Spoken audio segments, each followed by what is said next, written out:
Welcome to the future, where the glass is half full and you'll need new glasses, where you'll be jumping from conclusions. The past is annulled, and a new future is born. Never before in history has so much meant so little to so many. AD on the radio.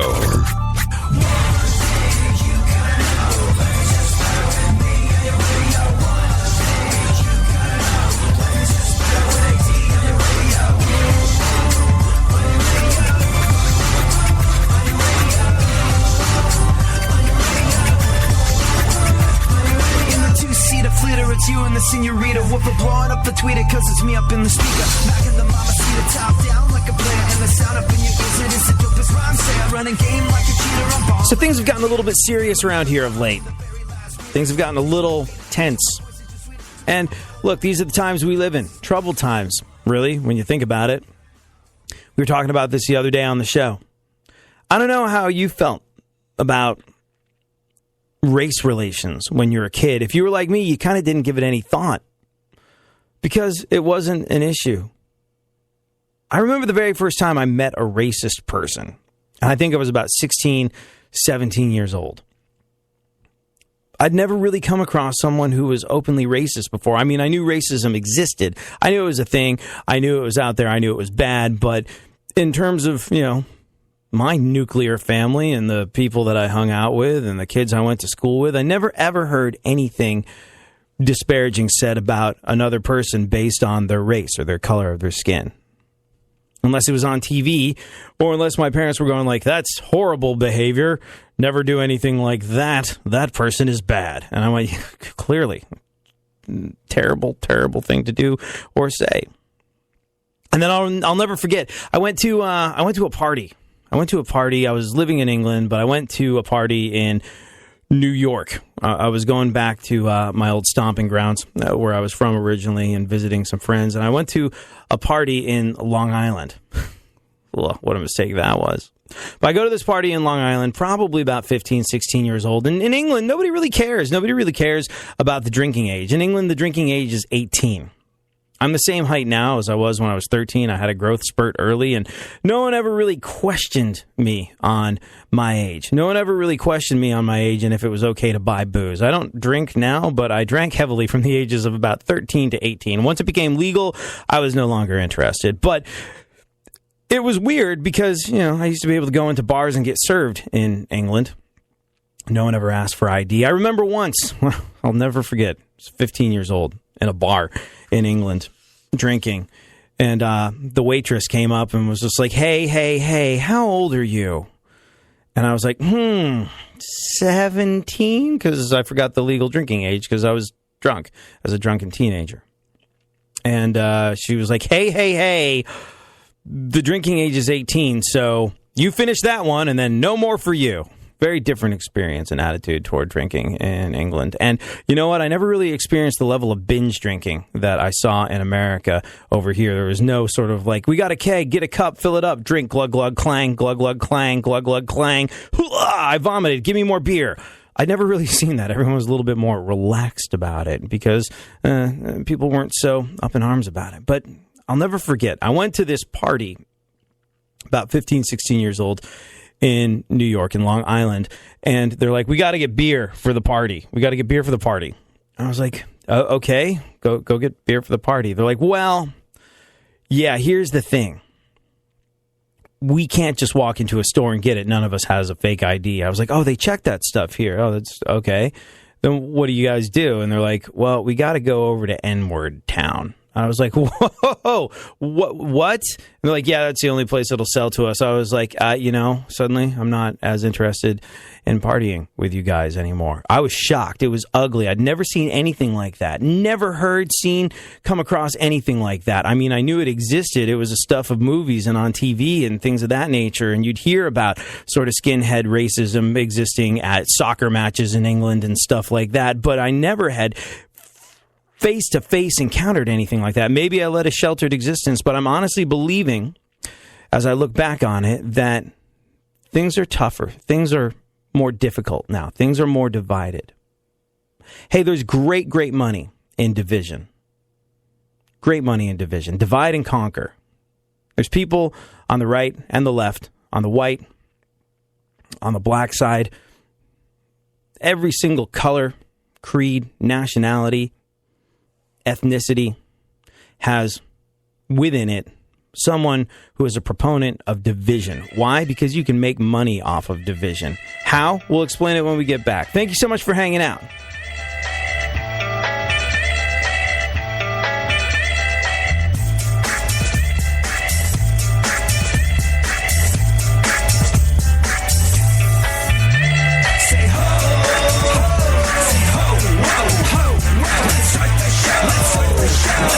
Let's start the show. Hot 1, hot 2, hot 3, hot AZ from your radio live and uncut. Tonight, having fun, cause that's my job and my job's about to get done. Yeah, that's how I'm operating, and I'll thank motherfucker for cooperating. When I say, put your hands up, touch the sky. If you're really feeling really good, then wave them from side to side. It's time for a little rebellion, and the hellion in front of you is telling you the things you gotta do. Check 1, 2, is this thing live? Cause it's time for the party and the first stage dive. Say ho, whoa, ho, whoa. Let's start the show. Let's start the show. Let's start the show. Let's start the show. Say ho, ho, say ho, whoa, ho, whoa. Let's start the show. Let's start the show. Come on, let's go. Come on, let's go. Every day we're going and working, running the rat race in that pace, in that place. We'll leave a bad taste for anyone, everyone working day after day. So, buddy, I gotta say that there has gotta be a better way. Work every day until the day you're done. Or maybe tonight, have a little freaking fun. So stop what you're doing, drop what you're doing, drop ideas in the house, and it's time for you to rock. Please don't stop, rep your block, make them proud. Now get loud, get crunk, get crazy, amaze me and make me say, yeah, baby. Let me hear now from the front to the back. Let me hear your voices shake this shack. Let me know, yo, why you came to the show. Let me know how loud your voice will go. Say ho, say ho, whoa, ho, whoa. Let's start the show. Let's start the show. Let's start the show. Let's start the show. Say ho, ho,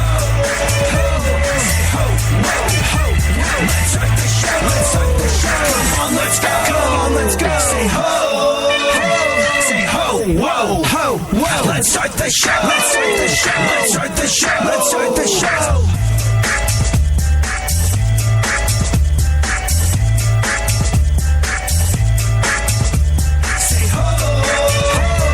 ho,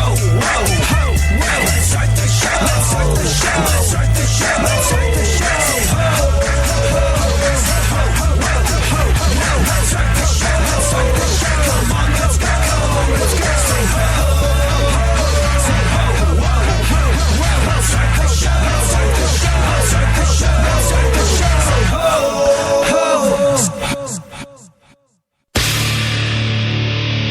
start the show.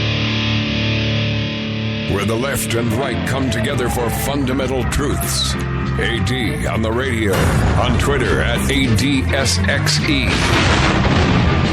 Yeah, do what I want, when I want, how I want. Every day you're going and working, running that rat race at that pace, in that place. We'll leave a bad taste for anyone, everyone, working day after day. So buddy, I gotta say, but yo, there's gotta be a better way. Yeah, and you do what they told ya. Company man, feel it, a mindless little soldier. How can you live like that and maintain your composure before it's begun? Your life's already freaking over. Yeah, I do what I want. So as I look back, never can I remember a time where I think there's been better money in the business of division. And what are we talking about?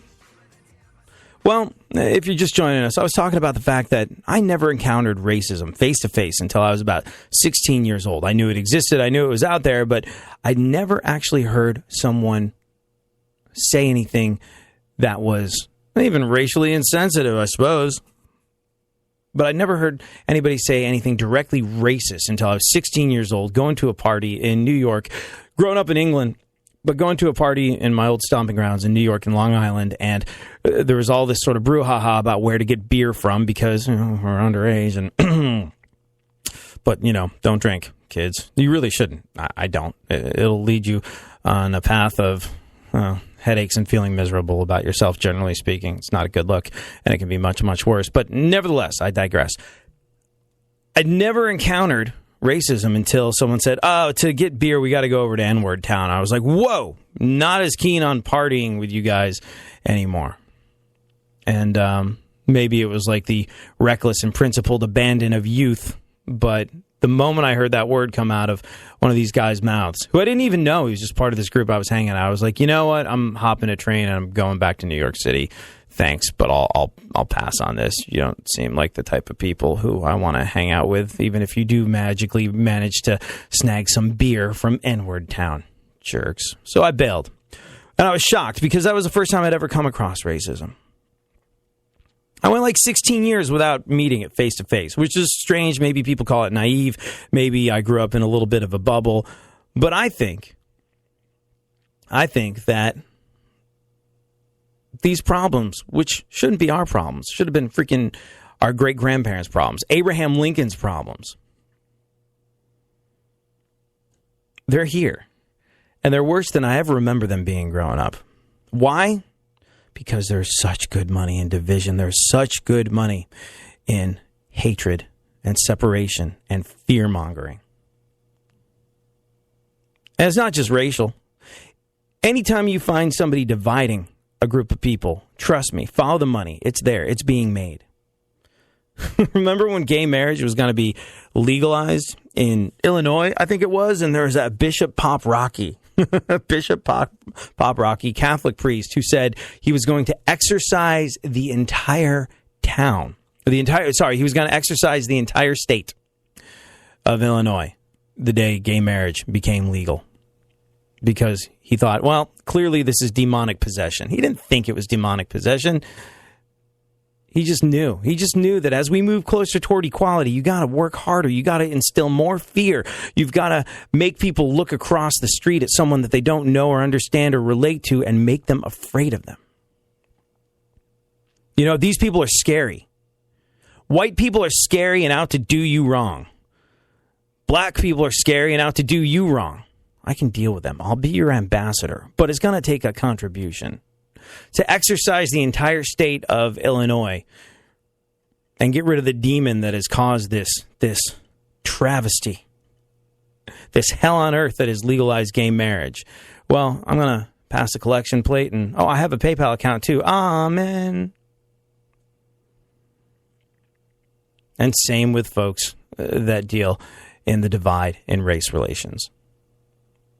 Jackson, Sharpton, would they be raking it in, driving the cars they are, living in the types of places they live in, if there wasn't money to be made off of their business?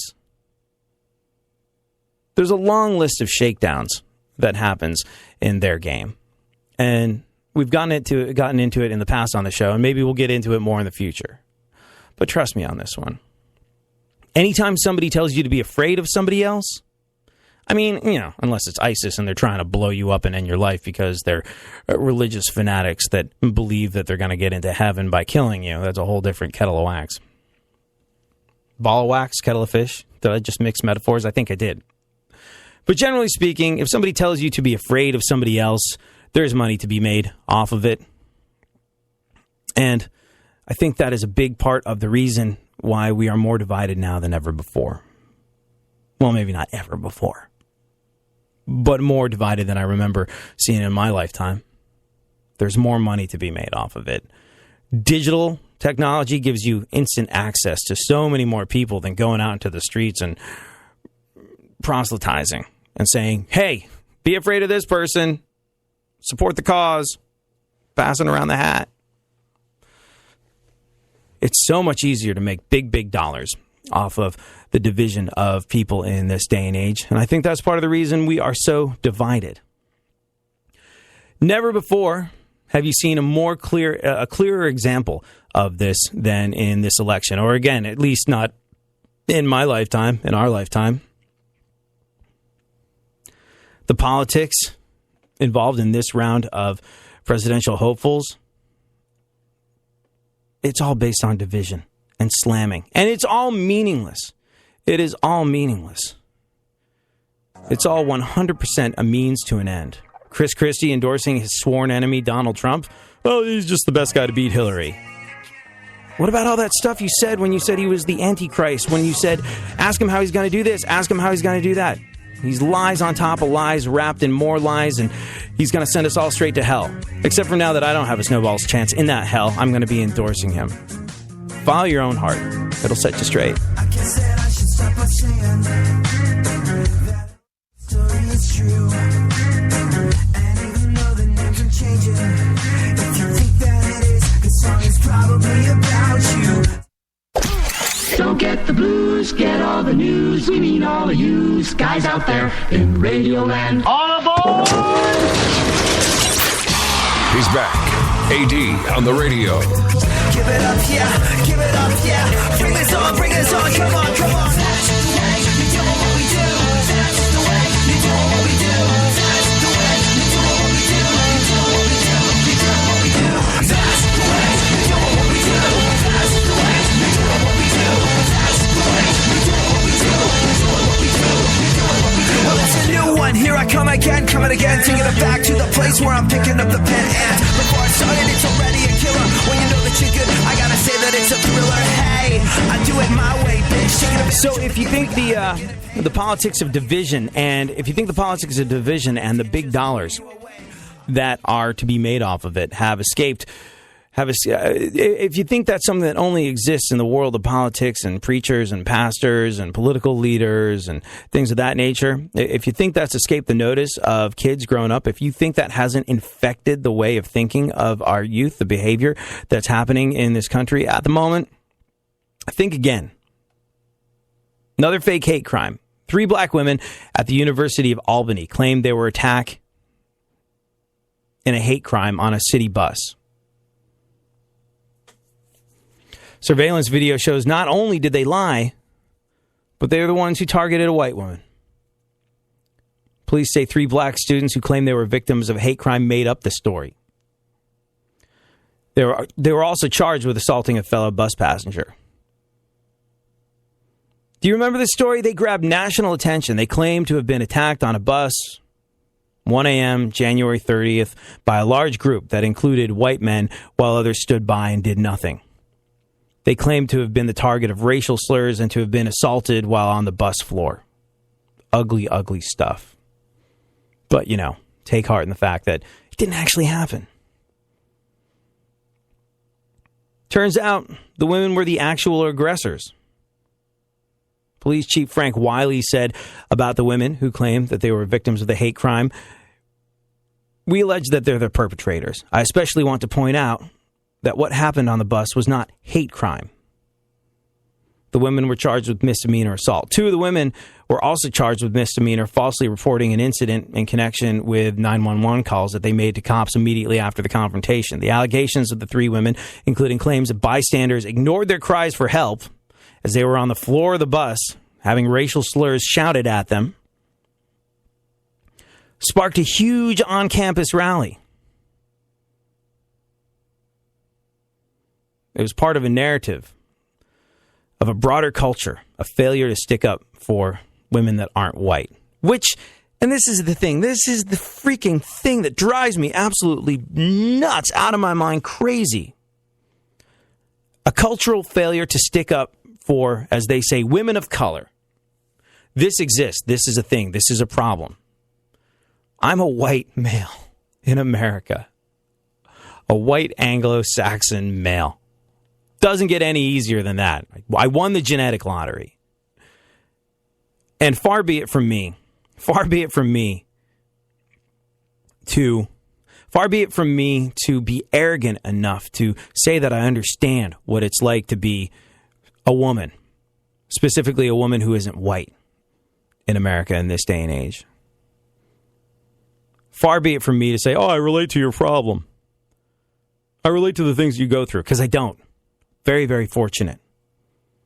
Live in America, won a genetic lottery. But I do know that it is a real problem. There is a cultural failure to stick up for women that aren't white. Failure to stick up for women in general. This is a real problem that gets negated and passed over and watered down by false allegations such as this one, where essentially what happened was 3 black women beat up a white person on a bus, said it was a hate crime. We're going after some money because that's a narrative that exists in our culture. Hey, if you, This is what you can do. You can start some stuff, then say it's a racial thing, and then you can make money off of it. Oh, really? Thanks, Sharpton. Thanks, Jackson. I see how it's worked for you. You drive a nice car, you live in a big house, and all you really seem to do is point out when other folks are being racist. Oh, wow. There's good money to be made in that. Now, look, I'm not saying folks pointing out racial divides and inequality aren't necessary, but there's a difference between people that are in it for justice and truth and equality and people who are in it for the almighty dollar. And it's easier and easier to make the almighty dollar in this day of digital technology. Sadly, for these folks, though, it was the digital technology that was their undoing. Why? Because the truth of the matter was captured on the security camera on the bus. They weren't smart enough to think about that. So they've all been charged. Surveillance and cell phone video shows the women were not assaulted by white men. There were, however, men trying to stop them from assaulting another young lady. So I don't know what the answer is in this situation. I don't know what the answer is in this situation. First, you look to yourself. I would guess. You try and think about what is right, what really is equal. What is the right way to treat another human being? I guess it's that simple. How would you treat another human being? How would you treat another American? Well, that's how you should treat people, regardless of who the hell they are and what the hell they do. And then, and this is the really important part, if you have kids, you don't let the poisons of the internet, you don't let the poisons of society that would seek to profit off of racial divides infect their way of thinking. You make it very, very clear to them that that will not be tolerated in your home. I guess that is probably the closest thing I can come up with that represents an answer. Hey, Marco Rubio implied that Donald Trump has small junk. How can a person with the worst spray tan in America, his hands are the size of someone who's 5'2"? And you know what they say about men with small hands? You can't trust them. See what he did there at the end? You catch that? You can't trust him? I want to hear that again. How can a person with the worst spray tan in America, his hands are the size of someone who's 5'2"? And you know what they say about men with small hands? You can't trust them. I guess all of Donald's poll numbers aren't as impressive as he makes them out to be. All righty then. There.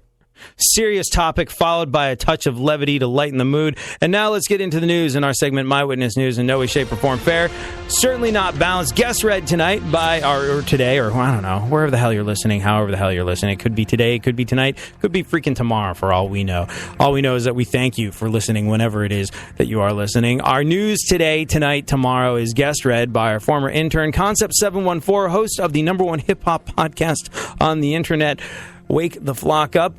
Concept, how are you? What's going on in the world? Everything good? I am good. How are you? Yeah, you know. Holding up? Yeah, sure. Enough caffeine in you today or not yet? Not enough caffeine exists in the world today. Not yet. Do you know they sell just pure caffeine in like a pouch? And you can Really? pour it. Yeah, you can pour it into any drink. And let me help you guys out real quick. There you go. I'll give you a little refill. Yeah, you can put it in soda, water, and just pure flavorless caffeine. Wow. And you can inject that directly into your veins.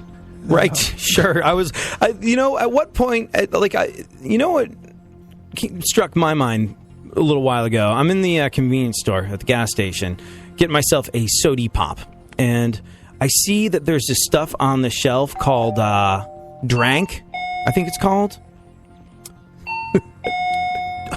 Wow. Thank you, Funkhauser. Interesting to have that on reserve, ready to go. He goes to a convenience store a lot, apparently. All right. Yeah. There's this stuff on the shelf called Drank. Have you ever seen that? I've never seen it, though. There's other drinks like it, but Drank is it's basically sort of like mimicking cough syrup. Okay. And soda, like in the great tradition of Southern rappers. Scissor? You put that lean in your cup, sliding on that purple oil, and it's called Drank, and it's purple. You know, and in Texas they refer to it as sliding on the purple oil. So, anyways, there's this stuff called Drank, and it's supposed to calm you down. And the slogan on the side of the can says, slow your roll, I think. Anybody ever tried this? Maybe you've tried this. But I was just like, Like, you can drink so many energy drinks and get yourself jacked up out of your mind. Or you can get this stuff which slows you down and calms you down. It's like, at what stage in the game does sort of like instant injectable, snortable caffeine turn into something that's an illicit substance? And, should you really be operating a vehicle? Should you be behind the wheel of a car after you've had some of the purple oil, some of the imitation purple oil known as Drank, which I noticed you did not have to be a certain age to buy. It's supposed to calm you down and relax you. And I was just like, don't they place a very large sort of, priority on being alert when you're operating a vehicle? That was always how I was taught to drive. I was just like, this stuff is strange. Sort of like instant caffeine, stuff that's meant to slow you down and mimic the favorite codeine cough syrup based beverage of Southern rappers everywhere. Like, what was that stuff that got banned? Four Loko? Anybody ever try that? Oh, yeah. Mm-hmm. Kids started dying off of that stuff. Really? What was it? Because, it was alcohol and energy, right? Well, I don't know if you remember, I'm dating myself, but back in the days, there was a drink called Sparks. Yeah. And that was the very first ever alcohol with caffeine. Oh, okay. So kids used to just drink 4, 5, 6 of those, because it's like a beer, it comes in a 6-pack. And kids would start having, heart issues. 15, 16-year-old kids had, heart attacks because of it. And Four Locos just double that caffeine and that alcohol in one drink. So it was pretty bad. But Lil Wayne keeps having seizures off of the lean thing he keeps drinking. I don't understand it. Lil Wayne has seizures off, Yeah, he keeps codeine, getting, there's a lot of, So I was kind of down for a while in the Houston hip-hop scene, in the Southern hip-hop scene, and that's a very common thing. Mixing up codeine cough syrup with Sprite or whatever. Yeah. And not only is it popular with rappers, but, it's just popular everywhere in the South. But it was definitely sort of something that came into the public eye. People started thinking, hey, maybe I could mix some of Grandma's cough syrup up with a Sprite because of rappers talking about it. And, it's something that, hey, what's in your cup that is so red or so purple? I'm guessing that's not fruit punch because you seem wasted. It's crazy. Yeah, absolutely. That was the one thing when I moved here from England. I was just like, the number of people that got twisted on pharmaceuticals, I was like, really? They're like, oh man, you get the, you can, what's Xanax and what's the other one that's more Xanax and Valium, I think it was. Jeez. They're like, oh man, I'm eating pills. I was like, really? Go out into the parking lot and score some marijuana. Do something like this. Is at what point did being a rebel involve a prescription? This is so stupid. It is the dumbest thing in the world. And what's interesting? I think look, there's many problem drinkers in England, but I never saw the level of binge drinking among teenagers that I've seen in America till I came over here. In England, you go down the pub, you have a pint. Maybe you have 8 or 9 of them, and you get super casual about it, and that's the problem. Here, people are funneling as many beers as possible all at once. I was like, this is crazy. And I think it becomes the forbidden fruit. Quick, we got to chug this stuff as fast as possible before the cops come and break up our party. That was the thing. And codeine cough syrup, painkillers with codeine in it, Nurofen, Advil, Tylenol with codeine. You can get that over the counter in England. You don't have to be a certain age. You just buy it because they really hadn't thought of people abusing it. And I remember that codeine-based cough syrup, you can just buy it over the counter in England. And some friends of mine went over there holy crap, you can get basically $1,000 worth of codeine cough syrup for £10.50 in England. It is crazy. And when I was growing up, nobody ever thought for one tiny second, I'm going to chug a bottle of cough syrup. That seems weird, ghetto, and not a whole lot of fun. It's just bad. I don't know. It's strange. I think, the more you try and force people, the more you try and force people to stay away from something, the more they're going to go, wonder what that's like. But that seems to be only Americans, right? Well, what's the drinking age in London? What do you start off drinking at? Well, it's 18, technically. Okay. In England, it's 18. Yeah. I think maybe in parts of Europe, it's 16. But in England, it's 18. Right. But, I never once was ID'd walking into a pub. What do you think the difference is? I mean, I know culturally, but, culturally? if 18-year-old kids don't abuse it, but 20, here it's an epidemic, what's happening?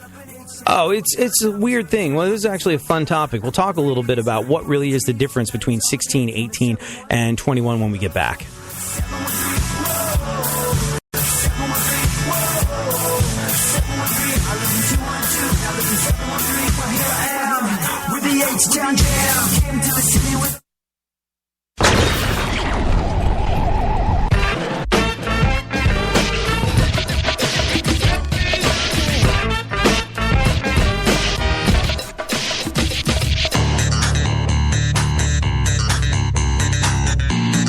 Now, more AD on the radio.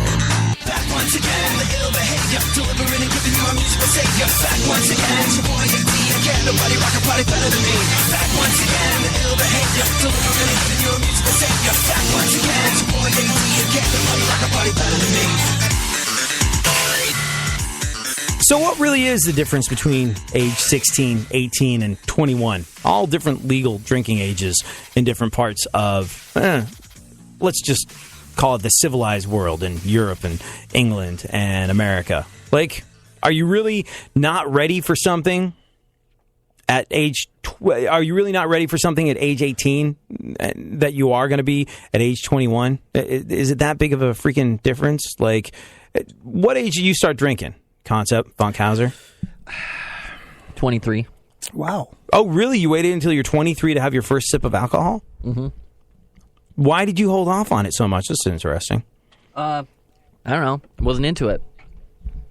I didn't see the art in drinking alcoholic beverages until It's impressive. Right. much later. Now you drink now. Why do you think why do you think the soulful allure of getting Blotto escaped you for the first 23 years of your life, and now you're into it? Oh. And it's not like you're a drinker, but you enjoy a delicious beer sometimes. Mm-hmm. Yeah, no, I drink. I fluid goes into me and then comes out of me, which is a good thing. But I don't know. Maybe I had things in my family that scared me away from alcohol Oh, for a while. I can see that. That makes sense. Yeah. What But about you? Oh, go on. But I enjoyed being the guy that was straight edge. Well, not exactly straight edge, but like I enjoyed being the guy that wasn't drunk in the group. Yeah. But you always end up driving. Yeah. Yeah, no, that same thing happened to me. Straight edge, Rock's designated driver. I quit drinking right around my 18th birthday.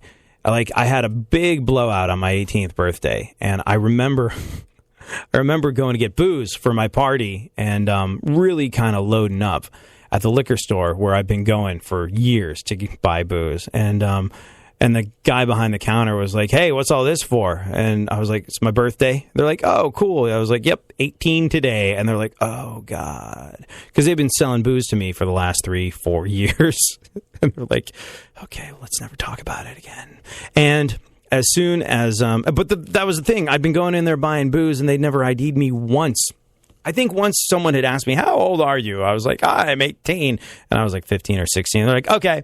They didn't demand proof. I think they just had to be seen to be asking. I don't know how. Like, obviously, the punishment for people that sell to folks that are underage in England is not nearly as strict because here they are all about it. I guess you can lose your license, you can go to jail, your whole business can be flushed down the toilet by not being active in checking this sort of thing. But as soon as it became legal, as soon as it didn't really represent any rebellion to me, I really lost interest in it. I was like, this makes me want to throw up and gives me headaches. And also, I would wake up feeling terrible about myself and the world when I drank. So I just kind of, decided it wasn't really a thing for me moving forward. How old were you when you started drinking, Concept? I got to be honest. I'd say probably around 16 when I had my first. I remember, too, it was the champagne of beers. It was a 32-ounce High Life, and it was behind my, I think, high school at the time.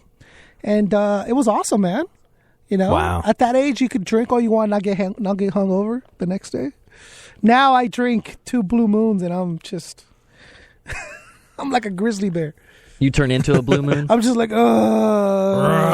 hibernate. I'm telling you, man. Okay, interesting. No, well, I think the maturity thing does come into play, but I was just wondering the difference between like European or English youth compared to American youth? Is that really a difference in society or what it is? Because you're saying they don't have an issue with like the codeine, right? But here in America, the shelves would be stocked out. It wouldn't. Well, bear in mind, I have not been back to England in a little while. And if there's one thing the folks in England like to do, it's appropriate American hip-hop culture. So there's, that's just par for the course. You look at what Americans are doing specifically in the world of hip-hop music, and then you go do something similar, but try and put an English twist on it. So those records about drinking cough syrup recreationally might have reached England, and they might have gone like, I never thought of that. I say, let's pour up a deuce, shall we, and see how that goes for us. I believe I'm seeing vapor trails now. What were we thinking of not doing this all along? So, like, I don't know. I don't know if maybe that has. I don't know if maybe that's come to pass. But the idea of getting high off of pharmaceutical drugs in England was something that I never ever came across. Never ever, not once did I hear of anybody being like, I'm taking these pain pills, and then I'm going to take these things that make me sleep and then try and stay awake, and I'm going to feel floaty, or however the hell it is that stuff's been described to me. I've never understood the appeal of it. It's very, very strange, and it's not something that I really... Also, I've seen it ruin people's lives. I've seen, the pain pill thing. I'm trying to remember which specific pain pill it was, but actually a very good friend of mine was addicted to that stuff. And you go to like crooked doctors and you get prescriptions written, and he was 100% addicted. He was addicted. I don't know if he went to rehab for it. I don't know, but I know he stole from his friends. He stole from me. He stole stuff from me and be like, hey, what happened to my guitar rig? Oh, I just took it home to play with it. I'll bring it back to the rehearsal space soon. Hey, where's my guitar rig? Oh, you'll never believe it. My dad backed the truck over it. It's really? Sure. Okay, fine. And, it was one of those things where I'd beat you up, but we have a show, or I demand money, but you're broke because you're a pill addict. And it just made me go, I'm going to step away from all of this. But yeah, no, I've known people, a lot of people that were addicted to pain pills that would do literally anything to get them. And when one of them would discover a crooked doctor, they'd all go to that crooked doctor and get prescriptions. And if you were really tight with a crooked doctor, you could get Vicodin. I think it was Vicodin mostly that they were doing, but you could eat like a bottle of Vicodin in a couple of weeks. It was crazy. And then you could sell Vicodin to your friends for I think it was $10 a pop for a Vicodin. Yeah. It's just it's crazy. It's really, really crazy. One of the most awful, horrendous, destructive things that I have ever seen. And it really made me think seriously about legalization of other drugs, because I was like, this stuff is legal. I mean, they're getting it illegally under false premises, but really this is equally as destructive as everything that you learn about growing up and going to school, being like, this stuff will kill you, this stuff will ruin your life, this stuff will make you lose your friends, this stuff will make you do unimaginable things to people you say you love. All that stuff can be gotten with a prescription as well. It's crazy.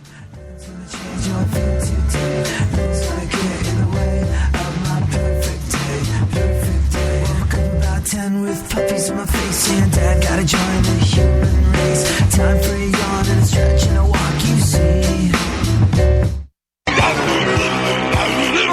There's something happening here, and you should know what it is. The Dumbing Up of America. Now, more AD on the radio.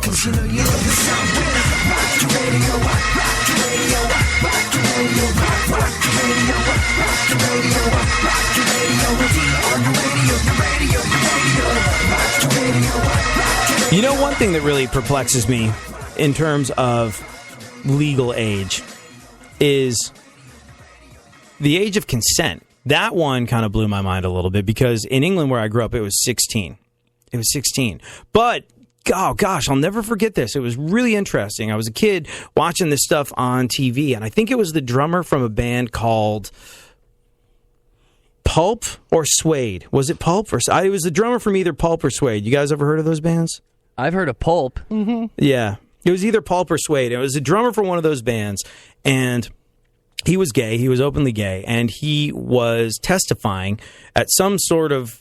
They were trying to figure out the law regarding the age of consent if you were gay. Now, if in England at the time, if you were gay, the age of consent was 18. If you were straight, it was 16. And the logic was, hey, why is Why is there a different law for one sexuality and another? And I think eventually the age of consent just became 16 across the board. But it does raise some interesting questions. Jim Jeffries, I'm going to be very, very careful how I paraphrase what Jim Jeffries, a hilarious Australian comedian, said.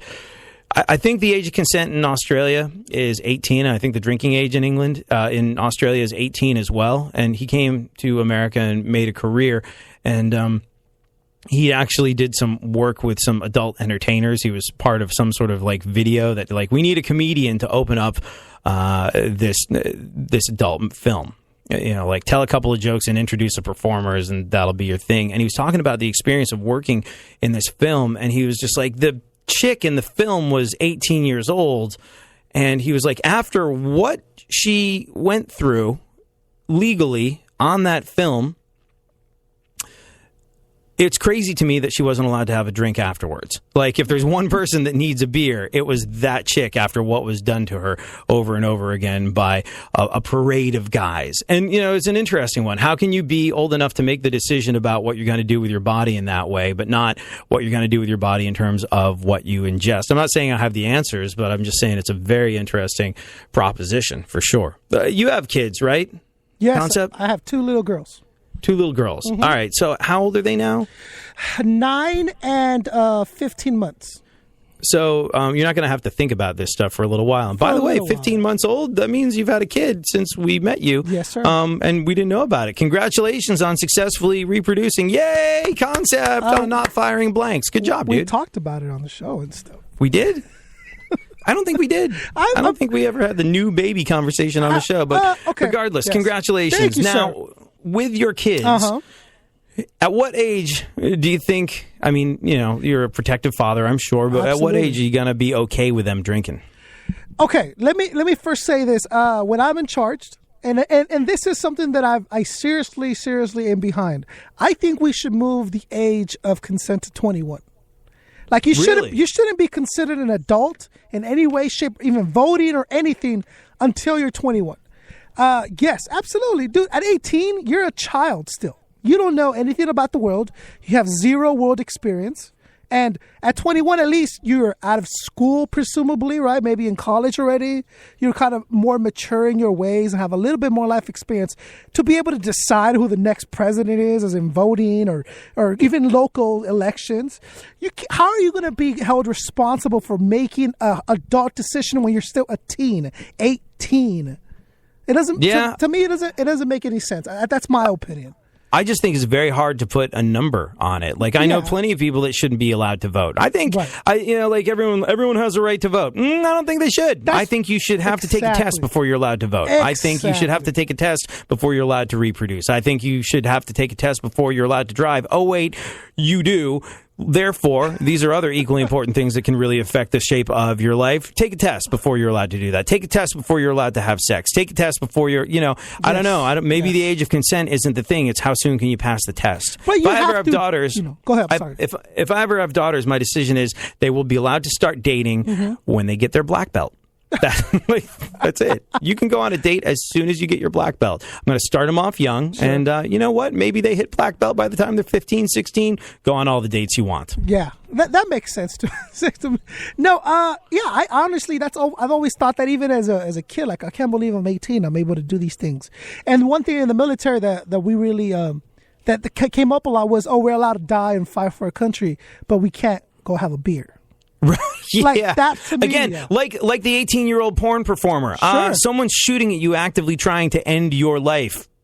You should be allowed to have a cold one at the end of the day. It's just like... And it's funny in that manner, but in reality, it's a child making an adult decision that's going to ruin the rest of her life. She should at least be 21. And I'm using 21 just because, what are you going to do, 25, 30? You're just going to move up until...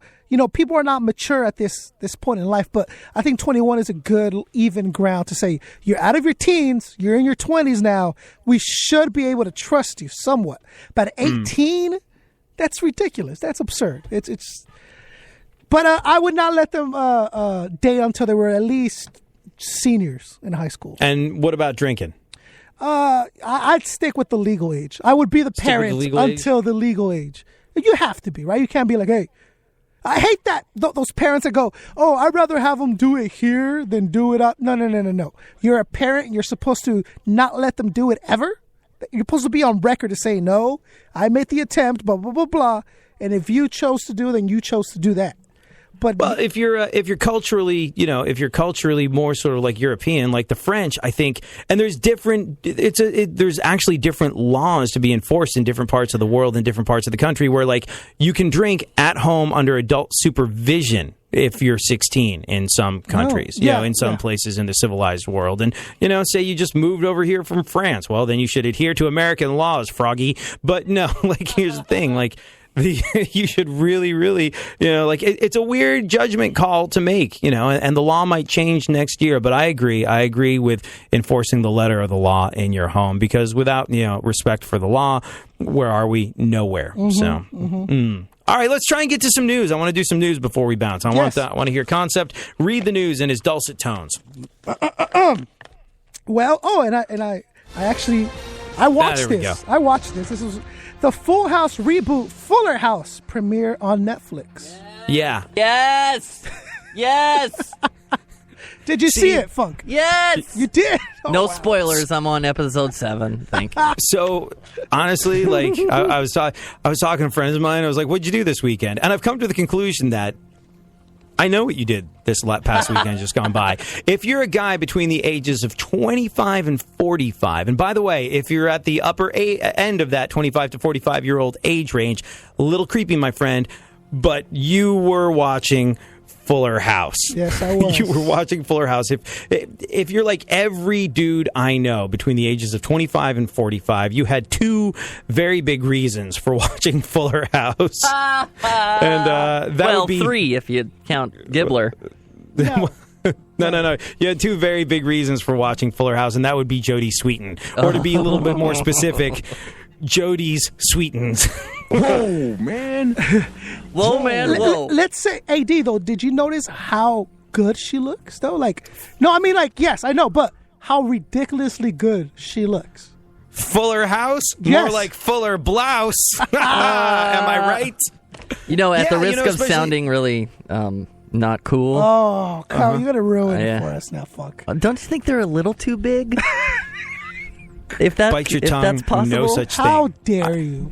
I don't mean to objectify women ever at all, ever. It's un-American. But Is it un-American? But no, yeah, it is un-American. But no, that's a choice she made, and I support her choices. I support her 2 excellent choices. Dude, like, she's a mess, though. I mean, not now. She seems to have it together, but she's been, like, married 4 times, and she's, Really? like, 32, 34. I don't know. She's, like, 33, 34 years old. You know what's funny, Funkhauser? I thought she was younger than she is. It's not as creepy as I imagined it was. Like, I think she's right in there. Yeah, she's definitely in an age range where it is not creepy for folks of our age to be objectifying her in that way. But yeah, if you're a guy between the ages of 25 and 45, we know what you did last weekend. Mm-hmm. Fuller House premiered on Netflix, and like we said earlier, Hillary Clinton won the South Carolina primary. So it was a big weekend for 1990s relics, inexplicably back in the public eye. What else? NCIS has been renewed for 2 more seasons. I'm sorry, Anybody what? seen it? Anyone ever seen NCIS? Yes. No. Okay. You're the first person I know. Yeah, you're the first person I know who has ever seen that show, and What? yet it's the biggest show on TV. Oh, yeah. It's like huge, and I don't know who watches it besides Concept. It's crazy. I'm an addict. I'm addicted Really? to that. Is it that good? No, it's not. It's not. You know what it is? It's You just happen to be home on a Tuesday night at 9? exactly. Is it the dreamy allure of Mark Harmon's eyes? Is that what's got you, Concept? Yes. Yes, it is. Okay. Well, Justin Bieber is 22 today. wait, how many seasons on NCIS? It's been renewed for 2 more. For 2 more. Oh. Yeah. Or until its remaining viewers die of old age, whichever comes first. I was going to say that my grandma loves that show. I'm Justin, going to drink prune juice so I have my movement in time for NCIS. it's a good show. How dare you? Go on. Justin Bieber is I've been pronouncing him Beaver since I've heard of this kid, by the way. Bieber is 22 today. Oh, wow. 22. He's 22 These today. deuces, huh? He's deuces. Deuces. That probably means that he's got a little scruff going on the old chinny chin. I guess that when we see him looking all clean and fresh and new, that means he's a shaved Bieber. Is it too late now to shave my body? What the hell was that? Funkhauser, I need you to go back and isolate that. Get it? That'll be our check tape moment of the day. Get that drop. Yeah. Lately Justin Bieber's been talking about wanting to get another trained monkey. Remember how he had that monkey? I do. And he went to Germany with it, and Justin Bieber's monkey was stranded in Germany because he didn't have the appropriate papers. He was just like, I'm going to take a monkey on my private jet to Germany, and it'll be fine. It was not fine. But, he's been talking about wanting another trained monkey, which is timely because I have a feeling Marco Rubio might be looking for work sometime soon. Go on. What else? Keisha turns 29 today. Kesha. It's Keisha. Kesha. It's Keisha. No, I don't know. Kesha turns 29. Kesha. I have no interest in this woman. I don't understand who the fans are that were like supporting her. Like, really? Who? It's ridiculous. It's ridiculous. Well, but Somebody deleted my shots fired, but regardless of what you think of her music, the situation that she's in is a tough one. So yeah, Kesha turns 29 today if Sony lets her. Here's the thing about what's going on with Kesha. She was working with that producer. I don't know if you caught this. She was working she's with this forced producer. to say she's 28 for the next 2 years. Yeah, like she hasn't been lying about that one for the last 15. But she was forced to work with this producer. Well, she got signed by this producer, Dr. Luke. Dr. Luke got her record deal with Sony and it worked with her for a number of years before she got her record deal. She alleges that he was drugging her and raping her the whole time, or sexually assaulting or abusing her the whole time. So now she wants out of her contract with Sony because understandably she doesn't want to work with Dr. Luke anymore, and Sony are saying, oh, not so much. So as much as you might not appreciate the musical stylings of Kesha, and believe me, I understand, she has managed to be in a position where she's shining a light on a very real problem, and that is what happens when women come forward and talk about their sexual assaults. All too often, not nearly enough. Thank you so much for hanging out, being part of our radio family. A lot of times you feel like it's cool to turn the other cheek and give people the benefit of the doubt even when they don't deserve it.